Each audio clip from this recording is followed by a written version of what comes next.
Hi guys, welcome. And who dat? I'm Joe. And this is my channel, Rosenfield 10. We talk about the Saints, and I'm going to ask a simple question. Do you actually trust the Saints to make the right choice at offensive coordinator? Now, I'm inspired by this to do this video because of New Orleans football. I watch them all the time. Nick Underhill, Mike Triplett. I respect their opinions. I trust their reporting, and I love the fact that they give me other things during their shows besides just the offensive coordinator search. So yeah, they touch on it and then they go on to other things. They're one of the only channels that have brought up the draft picks, So hey, mad respect. Talk to me about something else for a little while besides just this search. But the last video that New Orleans Football did, Nick was saying, and I'm paraphrasing, just giving you the points, PowerPoints here, that the Saints haven't made up their mind yet. They really are looking for an offensive coordinator, and they wouldn't be going through this big search and interviewing all these people if they weren't serious about a change in direction for the offense. And when he said that, it was like, well, shoot, I keep thinking they've already made their mind up, and a lot of this is just window dressing. I don't think that they're spending all this time and energy doing it because they're not interested. They're not looking. And what Nick said was, like last year for the offensive coordinator search, what Nick said was they already knew what they had in Pete. They interviewed a few people. They compared the two, realized we're better off with Pete than going in this direction. Okay. Maybe that was the right direction at the time. Maybe the people they interviewed who ended up going get other jobs somewhere else weren't really their choice. They knew what they had in Pete and they said, hey, Pete's better. Maybe that was the choice that was made. This year, we're going through this whole list. We don't have a contingency plan with Pete already in the wings, right? No, this is the same thing. We have a contingency plan. It's Ronald Curry and John Gruden. I think that Dennis Allen has already convinced Mickey Loomis that if we go in that direction with John Gruden and Ron Curry, that's going to be fine for Derek Carr and Dennis Allen and the Saints. That's going to be fine. We could go in that direction. It's going to be fine. But let's entertain other people so far. Sean McVay or Shanahan, anybody out of those trees, let's interview them. Let's put their resume in the application drawer. Hey, we even interviewed a couple of them twice. And then what happened? A couple of them have already gotten jobs somewhere else. That's when the excuses started coming in. Oh, no, you can't expect the Saints to hire this guy. He was given the first overall draft pick with this other team. Do I want to coach the Commanders, or do I want to coach the Saints? Look at the ownership. Look at the rosters. And obviously he's going to pick the Commanders because they have the first pick. Maybe he thought that was a better option because it was a first round pick. Maybe he thought it was a better option because he thought the management and the ownership was better. Maybe he chose that because he didn't like what he was offered with the Saints. That's a possibility too. And that's the point. I might be a pessimist, glass half full, or half empty, but that's what I'm looking at. It's not just that these other jobs were more convenient, better, and then in the end, you're telling me, well, you should have known it was going to go that way anyway. Well, they wasted a lot of time and effort interviewing these people to watch them go and get jobs somewhere else. Yeah, they have a contingency plan. It's the same as last year with Pete Carmichael. And maybe they're interviewing these people and they really want them. Oh, you wouldn't do a second interview unless you were really interested. You wouldn't keep going back to the McVay tree or the Shanahan tree unless that's a direction you really wanted to go in. Well, then you're inept.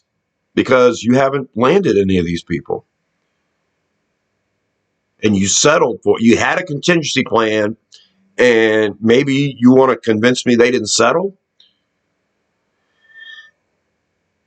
I don't know. I don't think going to the Commanders is a better job than the Saints.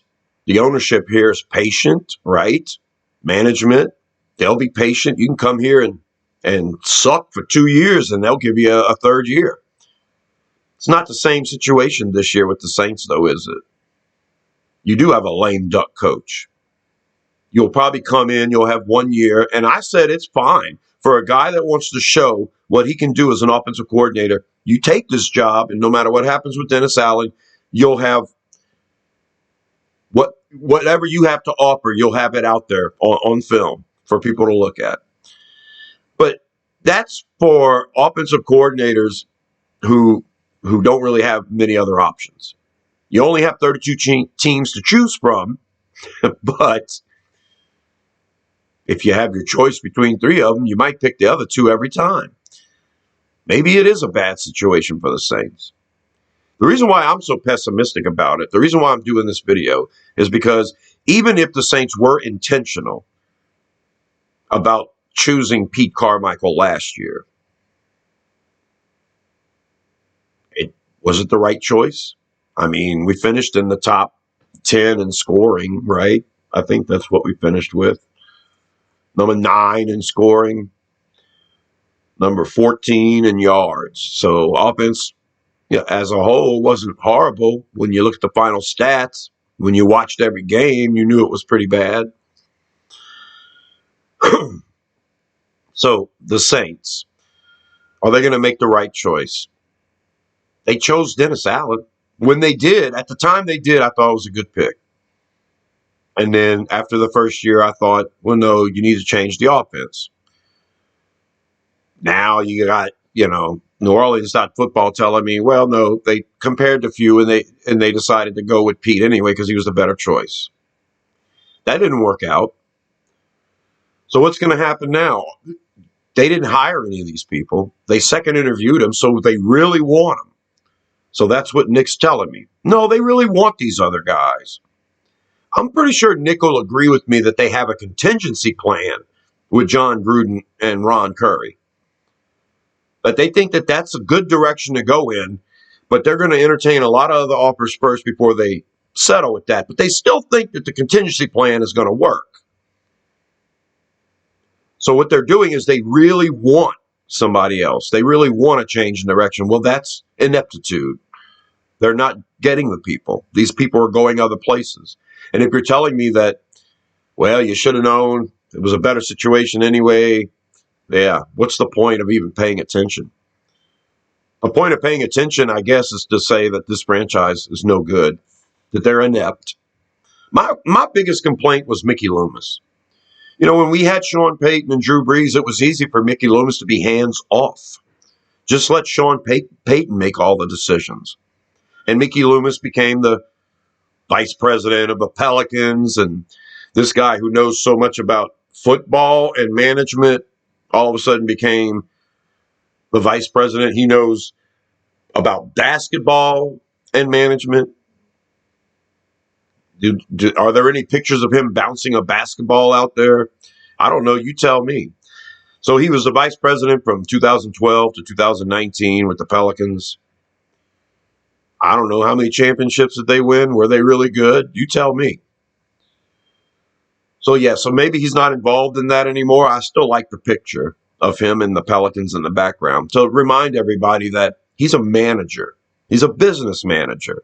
He doesn't know the first thing about basketball, and I don't think he knows the first thing about football either, because he kept Dennis Allen this year. Now, if this is the best route forward, which is what he keeps telling us, and it is a matter of convenience. And if you go and change the offense, and Dennis Allen's on his last year, you're not going to make it better for Dennis Allen. So you're, as a manager, you kept Dennis Allen, but you're not going to do everything you can to make him succeed. I don't believe that either. As the franchise, I want a new offensive coordinator.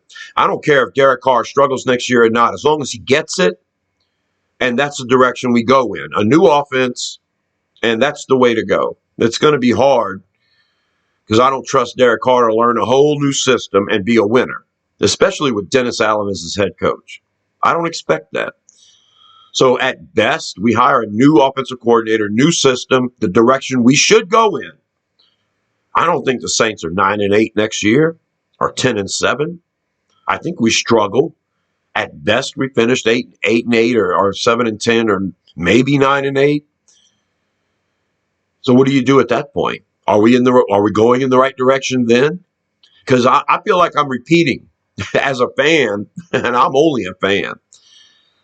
I do as much research as I can afford myself to do, but I'm a fan, and it would feel like we're just doing the same thing. You gave me an excuse. We were 9-8. We showed improvement. Don't worry, one more year, we're going in the right direction. We switch offensive coordinators, entire system. Oh, okay. Hey, well, we're still. If we go 10-7, 7-10. Oh, we're still going in the right direction because you have to give it a year. That might happen. That might be best case scenario for this franchise. Is that we get a whole new offensive system. It's going to take time, but in my opinion, it'll end up better in the long run if you get the right coach. You struggle with the quarterback, but maybe he figures it out, and by the end of the year, you think, okay, we can make this work. New system, Carr, we can make it work. Let's hire Dennis Allen for 2 more years, 3 more years, because we're going in the right direction. Sounds like a bunch of struggle to me. Sounds like if Dennis Allen is your choice, that was the easiest route. It was before. It is now. I think the easiest route is maintaining the system we have. Let Derek Carr have a better play caller. And I truly believe that that's going to be promoting Ron Curry and hiring John Gruden as some kind of offensive assistant. And if you don't hire John Gruden, you're still going to be on the phone with him every week. Unless Ron Curry turns into some brilliant play caller, some brilliant designer of offense. Because, I think the convenience is what is going to make the convenience is what Loomis is going to go for, because that's what he's shown he's going to do. And then if you have to crash and burn if we crash and burn next year and then you have to tear it all down, you might end up doing it with another GM. I don't know if Gail Benson's involved enough in this stuff or not to know. The people that tell Gail Benson to make a move, the real football people, are they telling her Dennis Allen needs to do something different? So is Gail Benson telling Mickey Loomis, you can keep Dennis Allen, but we have to change the offense? So then Mickey Loomis is interviewing all of these people because we have to change the offense. But does that go with keeping Dennis Allen and Derek Carr on your third year, going into your third year? That doesn't make much sense. It's mismanagement. It's what it sounds like to me. Sounds like not everybody's on the same page. So I don't think Gail Benson knows. I'm pretty sure she trusts the people that are making these decisions.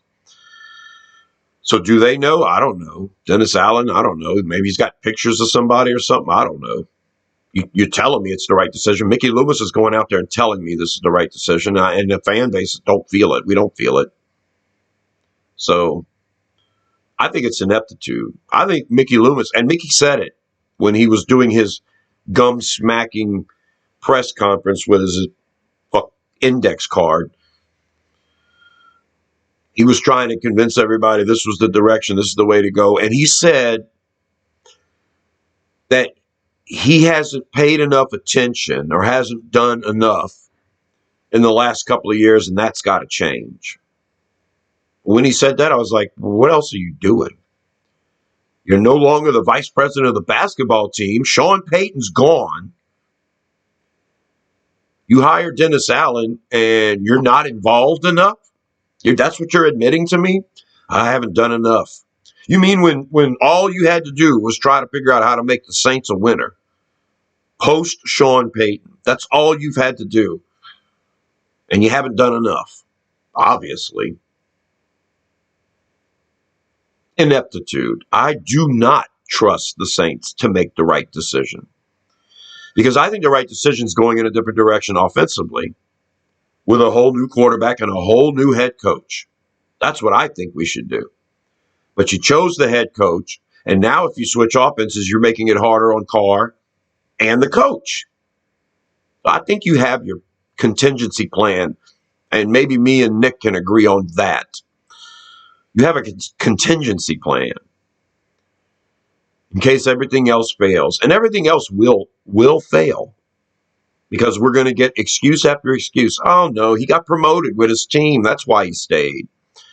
Oh, no, you knew when that coach got that job, he was going to bring him over and give him that job, and he'd rather work with his best friend. Oh, you knew he would pick that team instead of the Saints because they got the first overall pick. What's going to be the next excuse? It's going to be an excuse. Maybe the reality is this isn't a good job to get. And you're going to have to take a chance on somebody who doesn't have any other options or very many other options. Because if you want me to focus on the offensive coordinator search, then I'll focus on it. Zach Robinson was my choice. Now he's going to be coaching with Atlanta. And twice a year, we're going to have to play him. And every time Atlanta beats the Saints, I'm going to remember that this inept general manager and owner didn't get the coach they should have got. You let him go to Atlanta. I don't care. Sweeten the deal. You own a basketball team. You own a football team. Give him a deal he can't offer. You want to be a mob boss. You want to be the person with the most money that everybody knows. You have enough money to buy a basketball team, a football team, and okay, you're the mob boss. Give him an offer he can't refuse. Well, there's nothing you could do. There's nothing you could do. Zach Robinson has a much better situation in Atlanta, a team that was 7-10, that we blew the brakes off in the last game of the year. A team that we finished 2 games better than. A team with no quarterback. Yeah, that's a better situation. It's his best friend. It's his best friend. Well, you got to make him an offer he can't refuse. Can we make an offer that a coach can't refuse? Probably not. Unless they're a coach that doesn't have very many options. So what Nick's telling me now is that we're waiting for Greasy and Kubiak. You can't finish the coaching search unless you interview those 2 coaches first. And meanwhile, other coaches, maybe when the process is done and nobody gets to hire anybody, maybe then you decide Zach Robinson is the best guy, but it's too late. So your parameters of I'm going to interview these coaches until I have the whole stack of all of the resumes I want, and then I'm going to pick the best one. You're not picking from the whole list because these guys are going. You need to have a vision. You need to make up your mind, and you need to do it. And if you want me to pay attention to this, this is what I'm getting out of it. We are inept. We're not going to make the right choice. We're going to elevate Ron Curry. We're going to hire or consult with John Gruden. That's going to be your direction. And when it's all said and done, Mickey Loomis is going to come out here and tell you, we knew all along this was the direction we wanted to go. So why are you interviewing all these people? Why are you going? Like Nick says, you wouldn't go through this unless you were serious about it. So if you're serious about it, you failed. You failed. And every time Atlanta beats us, I'm going to remember that you didn't do what you needed to do to make it happen. Now, can we be successful with Ron Curry and John Gruden as the Derek Carr whisperer and maybe the Ron Curry whisperer? We could. It's very possible. I mean, I'm thinking, don't change the system. It's easier for Carr. You have somebody come in. You already know how you messed up before. So Ron Curry can make improvements because he's seen how it goes bad before. And then you've got the whisperer that's going to tell everybody, how to score 48 points a game against Atlanta or how to beat Tampa Bay. Maybe. And then it works. And maybe this year we're 10-7. And then Mickey Loomis can go out there real smug and tell you he knows he made the right choice because we kept Ron Curry in-house. We kept the same system. It helped Derek Carr become successful. Dennis Allen's going to get another year because we're 10-7 and we're going in the right direction. I don't think the Saints finished 10-7 in any of the last 5 years Sean Payton was here. But yeah, after 3-4 years, we're going in the right direction. That's the way I feel. That's my video. I respect the opinions. I so appreciate New Orleans football because they give me other things to think about besides the offensive coordinator search. But at some point, you got to point at the franchise and say, yeah, they're inept. Whether their intention is to really interview these people and really want to hire them or not, I think when it's all said and done, they have, at least you can agree, a contingency plan. And whenever you're down to, you interview 10 people and 5 of them go get jobs somewhere else and you're down to a handful of people, will you pick Greasy or Kubiak over Curry? Will you? And then you're going to come out here and try to convince me that's the right direction? Oh, anything different will be the right direction for me, including Ronald Curry being the play caller because it's different than what Pete Carmichael was doing, at least. So yeah, I'll agree. It's a decent direction. It's a necessary direction from Pete Carmichael, but I don't know if it's the right direction. I want a disciple, just like y'all of McVay or Shanahan. I want a disciple. I want to change things. I want us to be a successful offense, even if you have to plug and play Jared Goff or Derek Carr. We're gonna go and get Sam Bradford and have success. You might if you have a good system. Yeah, maybe not. I do not trust the front office to make the right choice because I think it's a lot of it's out of their control. And I think the only thing that they can control at this point is to promote Ron Curry. He won't say no to that. And consult John Gruden. And let's have the last hurrah this year and see what happens. That's my video. Subscribe to Rosenfield 10 for more crazy videos like this. And I'll talk to you later. Who dat?